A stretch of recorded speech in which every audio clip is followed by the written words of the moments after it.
Staat hier een tevreden organisator? Ja, super tevreden. Want ik ben blij dat het zo mooi weer is. Dat er golven staan. Dat de bezoekers allemaal er zin in hebben. Dus het loopt allemaal. Ik ben heel erg blij. Is het een succesvolle editie? Ja, ik vind van wel. Want we hebben eigenlijk zoveel leuke sporten weer erbij. We hebben het festivalterrein weer flink omgedraaid. We hebben een bowlingbaan erbij. We hebben een kabelbaan vanaf de duin. Dus we hebben het festival weer echt een beetje anders gemaakt dan het andere jaar.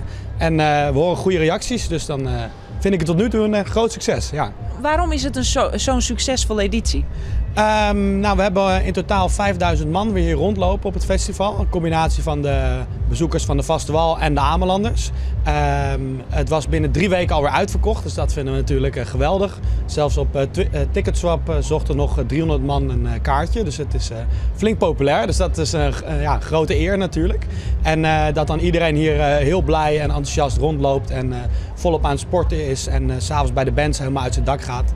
Ja, dan ben ik zeer tevreden. Ja. Met 5000 mensen hier op het strand zitten jullie behoorlijk aan de tax, aan het plafond. Hoe nu verder?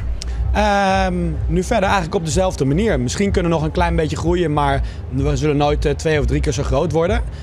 Maar dat vinden we juist leuk, omdat het kleinschalig van het festival de ongedwongen sfeer heel erg bevordert.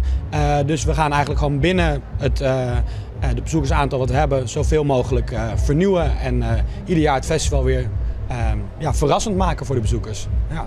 Waarom kunnen jullie niet groter?